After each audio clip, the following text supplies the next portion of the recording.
Married people, what crazy way did you meet the love of your life? The story of how my wife and I met.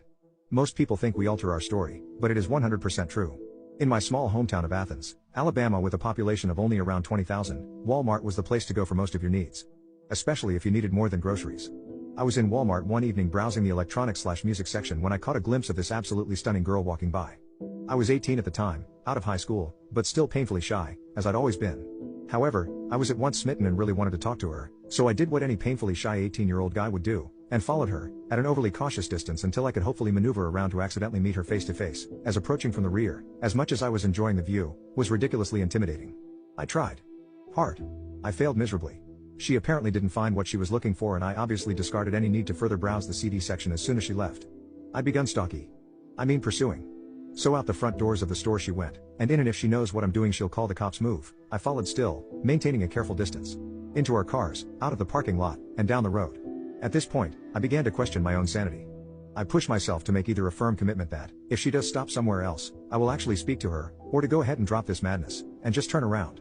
If she does stop and I do follow, what if she recognizes me from Walmart? Won't that be an instant ew, go away? But I don't think she actually saw me, at least not in a way that would register that I followed her. She turned into a convenience store. I followed. I'm definitely going to talk to her, I thought to myself. I let her go in a few moments ahead, then followed. I entered the door and sure enough, she's got a drink in her hand and is walking back to the front of the store. This is it. Face to face. I look up and our eyes briefly lock. Her eyes. Oh my god. I'm absolutely stunned. They are the most intriguing greenish, grayish color. Ridiculously unique and captivatingly beautiful. I know the look on my face had to look exactly like someone who had just seen a ghost.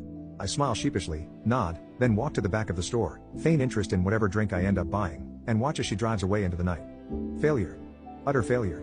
A few weeks later, I was at work and got a call from a longtime friend whom I hadn't heard from in quite some time. He owns a small sporting goods store in town and says he has this girl working for him who, in his words, is trapped in a relationship with an older guy who doesn't treat her too well. He knows I've dated some good-looking girls. I wasn't as shy when I was properly introduced, it's just the whole cold approach that terrified me. He wanted to know if I'd come try to steal her away and save her. Not exactly how I like to start a relationship, but it sounds like fun. What 18-year-old guy doesn't like a good challenge, right? The next day I take my lunch break and head to his store. I walk in and ask if Steve is in, the clerk goes in the back to get him and I walk over to the baseball caps. I hear Steve's voice as he approaches, talking to a female, but I can't really make out what they're saying. He walks through the swinging door, I walk over to shake his hand, but when the door swings back open the other way, I stop dead in my tracks. Was that? Surely not. I look nervously back and forth from Steve to the door. Just a moment later, she walks through. Those eyes. It was her. I give myself a pep talk, knowing I'll be bolstered by having a mutual party to break the ice. Game on. You got this. She's every bit as beautiful as I remember. Our eyes meet again and this time I smile as Steve introduces us. She holds out her hand. A handshake? It's different, I guess. I can deal with that. I grasp her hand, lightly but tight enough to control the duration of our touch. I hold my gaze into those eyes as I hold her hand. It's nice to meet you, I say, infinitely more confidently than it reads here. Her name is Casey. Then, as my eyes quickly take note of the rest of her face, and I release her hand, my rememberer begins skittering back many years. I've seen her before. Way before I followed her from Walmart to the gas station. In my head, gears whir and bells clang as I search through my internal index of faces from my past. Then the mechanics grind to a halt. The school bus. First grade. First grade?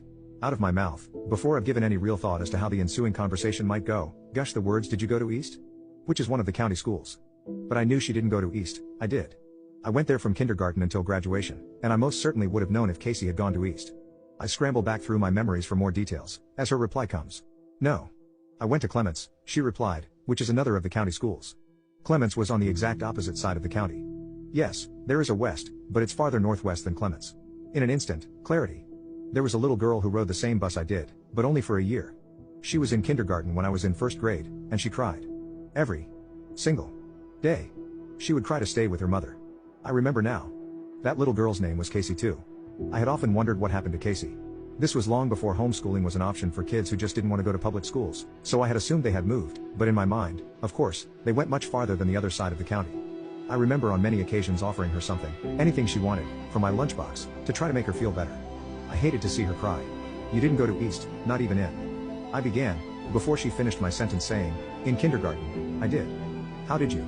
And you rode Mrs. Walker's bus. Right. You cried, every day. I remember. That was you, wasn't it? Stunned, she stared deep into my soul.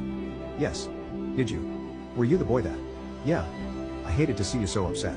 One thing led to another and now, A full 13 years into our marriage, I still hate it when those beautiful greenish, grayish, I shed a tear.